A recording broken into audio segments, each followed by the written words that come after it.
Thanks for tuning in to the Real Estate Report.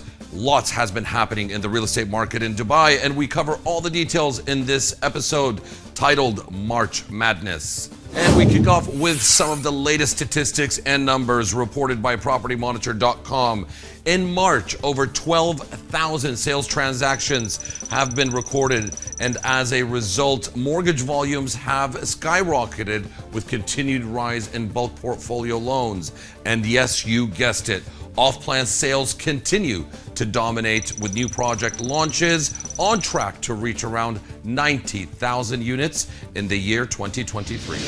Now, many have been anticipating the market to show signs of slowing down, but in fact, the opposite has been happening, and especially when it comes to the number of sales transactions. Now, in March, record sales volumes were reported and up by 46.5% year on year and 34.8% month on month when it comes to price. However, we started to see more steady and moderate increase, with a price appreciation of about 0.62% in January, 0.58% in February, and once again 0.62% last month in March. Now, many industry experts believe that this is starting to draw even more positive attention to the Dubai real estate market, and specifically from long-term investors or those who believe that slow and steady wins the race. Now, what's interesting about the off-plan market is the number of investors who purchased off-plan properties not so long ago and managed to sell prior to the completion date or the delivery date due to the high demand on these projects. Now, if we were to play a game of what if, in fact, let's do just that. Looking back over the past 12 months, if you purchased a one-bedroom apartment in Emaar Beachfront back in April of 2022, the average price was about 1.9 million dirhams compared to today, where the average one-bedroom apartment price is up to nearly 2.7 million, and that is an increase of about 34% in appreciation. Now, let's move on a little bit further out to JVC, where the average sale price in April of 2022 was about 733,000 dirhams. Today, we are looking at an average of 804,000 dirhams, or an increase of 10%. And now if we move even further out, if you have purchased an off-plan property in Tilal El Gaf in April of 2022 or last year, the average price was roughly 1.7 million dirhams, and now looking at an average sale price of nearly 2.3 million dirhams, up by 33%. This is where many investors with diversified portfolios have started to think about other investments that they've made over the years. Now, whether it was gold, the Dow Jones, and let's not even mention crypto.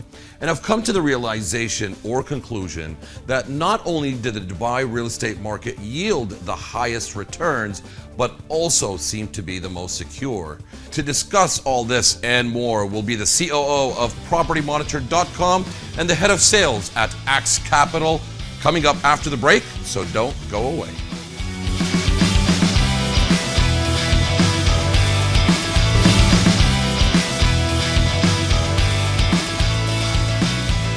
Welcome back, ladies and gentlemen, and we are here at the studio joined by two very special guests, starting with the COO of PropertyMonitor.com, Zan Johinki, and the sales director of Axe Capital, none other than Mario Volpi. Gentlemen, welcome to the studio. Thanks for having us. Great to be here. The March reports coming out on Property Monitor, March Madness. March Madness, right? Indeed. What's happening still with the off-plan market? It is going out of control. Both markets, off-plan and resale, going phenomenally well. We had over 12,000 transactions last month. That's up. It's the strongest month we've had, the strongest March ever. Fourth strongest transaction month we've ever had, only beaten by 3 months from back in 2009. Wow. So phenomenal transaction numbers, but really driven by off-plan. So off-plan's making up about 59% of the market now. It's reverted back to what we saw sort of pre-pandemic, back in the glory days when it was 60-40 in the favor of off-plan. Right? So now we're back to that. Right. So we've got handovers and launches. So what we want to look at is what's available to purchase right now. So that's the launches that are coming up. So we've had about 15,000 in the first quarter of this year, which puts us on track if that pace keeps up. Some of these months will be 9,000 new units, 10,000 units coming to market and selling out. So if that current pace keeps up, we're on track for about 85,000, 90,000 new units coming to the market for sale in the off-plan market this year. Wow. Secondary market, Yep. how's that performing now against off-plan? It's keeping pace, definitely. I mean, it's all about the listings. So we're extremely busy at Axe as well. I mean, the days just literally pass like that. And I look back and I think, well, what's happened, you know? So as long as the agents have got the listings for sale, and it's down to, again, the products, then we have buyers for sure. Although they are discerning buyers, they're slightly different buyers to the off-plan buyers. You know, they won't just buy anything. There is an essence of, you know, people being swept up with the off-plan. You know, they've got to get in there. If they don't, they miss out. There's a little bit more time involved when you're buying a secondary market property. And as a result, they can take their time a little bit. However, the real problem is that the expectation of the sellers, because they're hearing the market is going so very fast, that their expectation is way too high. And we have to try and bring them down a little bit to terra firma.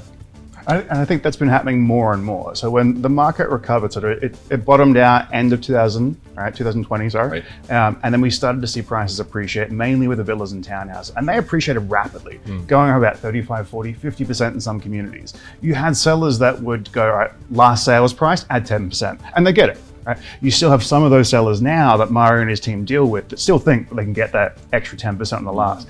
But now it's at the plateau. Right? Now you've got it where last sale, you're getting about the same price, maybe 1% or 2% more. The problem that I think Mario might be seeing now is the bid-ask spread, right? So you've got what the seller wants, what the buyer is willing to pay, and there's just this gap that's not getting bridged right now. And unfortunately, they're not really listening to the advice that agents are giving, because they seem to think that all they're hearing is obviously the market is going up. I mean, the reports you're seeing is literally driven by off-plan, of course. And that message that's coming across is that that's real estate. Is that fair to say, though, that it's driven by off-plan? Because we got, what, about a 52 to 48 spread between off-plan and secondary? It is. I mean, from my point of view, all I'm saying is the perception of the person who owns a property. And I guess it depends where it is and what it is. You know, if it's a ready property that's been around for years and years and years, that's one perception. The other perception more, if it's an off-plan resale, what we call a resale, where the first buyer wants to then sell it on, which nowadays is good that the developers are actually putting some stipulations that they have to pay 30, 40, sometimes even 50% of the value before that person can sell on. This is all to try and calm the market down. But the perception for sure in secondary is that it's all going great guns, which, yes, we're also breaking records as well. However, it is a different animal and needs to be treated in a different way, really. Right. Do you think we'll see the secondary market dominating again at some point? 100%. Real estate, real real estate is secondary market. I hasten to say that. You know, I don't believe off-plan is real estate. To me, it's order taking. To me, it's signing a piece of paper. That doesn't deliver for another 2, 3, 4, 5 years, sometimes even longer. But of course, if the market continues to go up, then the person booking a unit today and in 3 years' time will take delivery of something that's worth more than obviously he paid for. That's what people want. But as Zan said, you know, what goes up has to come down. What we don't want is that and that. Well, we're okay with that, but then the leveling off is good for the market. We need time to pause as well. So I think secondary market will continue being a strong player. I actually see perhaps weakening in the off-plan, but certainly not this year, you know. As simple as this question might seem from the surface, I've genuinely had so many contradicting answers where people would say, buy off plan, there is more value. I mean, the perception is you buy it cheaper, it appreciates faster, you make more money through it a lot faster as well. And there are people that say that's a complete myth. If the market is rising, then it makes sense to buy a property off plan because you're locking in the price today. You know, and obviously when it gets delivered, if it continues to rise, will obviously be worth more than what you paid for it. But what if the market changes? Then you might be in a situation that you've locked in a price, it may have gone up a bit, but then if it starts coming down, you might be at the same level, or you might be in negative equity. So in that respect, it is a risk. Make sure you buy the property for all the right reasons. If you're buying it as a home, then it doesn't matter when you're buying it because you're staying in it for the long term. But these people that are buying to flip, they're testing the market and they're timing. And this is where the risk is. Yeah. This is what could turn things completely upside down. Whatever property you buy, and I'll give advice to it, whatever property you buy, if you can't afford it, if you can't afford the mortgage payment if it's ready, if you can't afford it when it comes up for handover and they're 60% due in 3 years' time, don't buy it. Wow. But be prepared that things could change direction. And if that happens to a lot of people at the same time, and now developers are sitting going, well, we collected 50% during handover, and now we've got a default rate of 30, 40% that can't make it, now it's a problem for the whole development.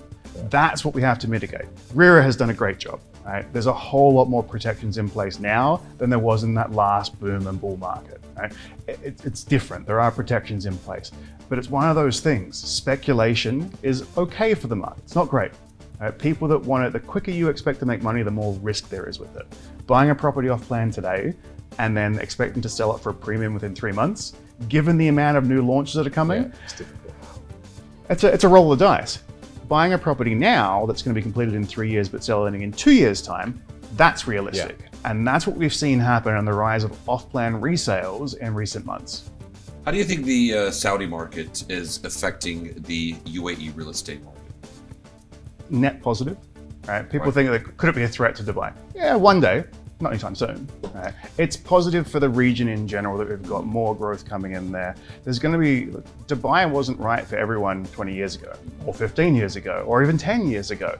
It's completely different now. Saudi will be on a fast track, probably quicker than Dubai, because they can learn from what's happened in Dubai and the UAE. But it's going to take a while. It's not going to be Dubai overnight.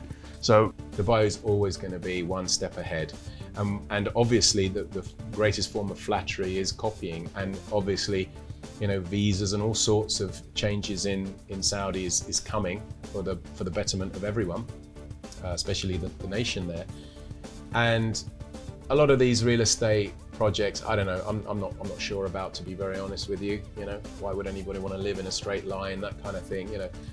Do you anticipate the market to drop down? And if so, when? And why? all right, so the pinpointing an exact number, right, an exact month is going to be really hard. I give it probably in the range of 12 to 18 months, heavily caveated. And is that simply because of the off-plan supply coming into the market? So this is what normally pushes every market from that boom to bust, right? When it makes it crescent and start to go down, too much supply, simple supply and demand economics that come in. Right now, what's being launched is being absorbed largely, especially from the big developers. Right. Developers selling out in 40 minutes, right? That's back to the old days. Some of the smaller developers still sitting with inventory in their books months after launch, and we're seeing more and more small developers come into the market. My concern is just if it starts going too quickly. We see 10,000 new units coming a month is punchy. Yeah. If that continues, it's not great. What he says is 100% correct. However, the only caveat I would put in is that this rush that we have could keep going, providing we have that population still coming in. Now, today, clearly, it's geopolitically motivated. A lot of Russians, a lot of Ukrainians, a lot of people from that region who clearly want to get out and be safe. And what safer place can you be than Dubai? And as long as we can continue to attract good people, and especially with these golden visas that the government is giving now, and longer term visas, you know, I'm going to say it, I'm going to be controversial. For Dubai to keep going, I think they have to look at giving passports. Wow, very interesting. All right, ladies and gentlemen, thank you very much for tuning in, and be sure to join us on next week's episode. Very special thanks once again to PropertyMonitor.com and the Dubai Land Department for all the insight and the information. And gentlemen, thank you very much for being here. We look forward to seeing you in the future. Pleasure. Look forward to it. Thank you. We'll see you next time. This was your host, Omar.